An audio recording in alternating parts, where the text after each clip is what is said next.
En novembre 2024, donc c'est au lendemain de l'élection de Donald Trump, vous dites sur une radio nationale que Donald Trump sera le ciment de cette société américaine. Il pourra penser, P-A-N-S-E-R, ses dissensions et pourra faire revivre le terme des États-Unis. Avez-vous l'impression, un an après son élection, que Donald Trump est parvenu justement à penser ces dissensions? Alors, on est au bout d'une première année d'un second mandat qui va durer 4 ans. Donald Trump intervient dans une situation de crise des États-Unis, avec une crise migratoire, une crise culturelle et civilisationnelle, avec le wokisme qui s'était immiscé dans toutes les sphères de la société.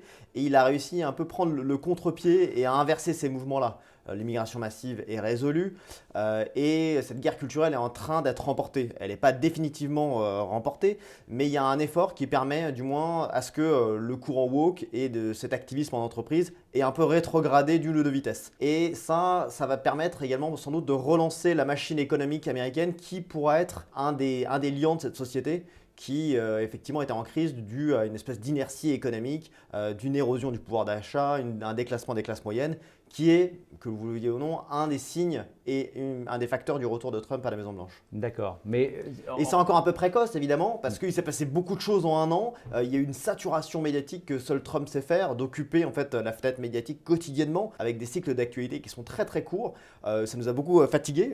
Moi, j'adore ce rythme-là, mais en tant que porte-parole de fait, il y a eu beaucoup de traitements de Trump. C'était le sujet le plus traité de manière politique sur l'année 2025. C'était également, on a le plus parlé. Ça l'était déjà dans son premier mandat en fait. Mais en France, on a plus parlé de Donald Trump qu'Emmanuel Macron. C'est dire un peu les proportions que ça prend. Alors soit de manière idéologique, soit parce qu'il y a une incompréhension, ou soit parce qu'il a cette capacité à créer l'actualité. Mais ce que ça montre, c'est que sans doute il va y avoir peut-être une désescalade sur la rhétorique et de se concentrer vraiment sur comment on arrive à gérer ce fameux pansement, P-A-N-S-E-R, des plaies de la société américaine, en relançant l'économie et en redressant ce pays à la suite du mandat de Joe Biden. Vous parlez, et c'est le titre, vers un Trump français avec un point d'interrogation. La première question qu'on a envie légitimement de se poser, c'est: a-t-on besoin d'un Trump français? Alors il y a deux questions. On peut se poser la question de savoir si c'est possible et si c'est souhaitable. Moi, je ne vais pas vous dire que c'est possible, je vais vous dire que c'est en train de se produire et que les réponses, elles sont dans ce livre-là.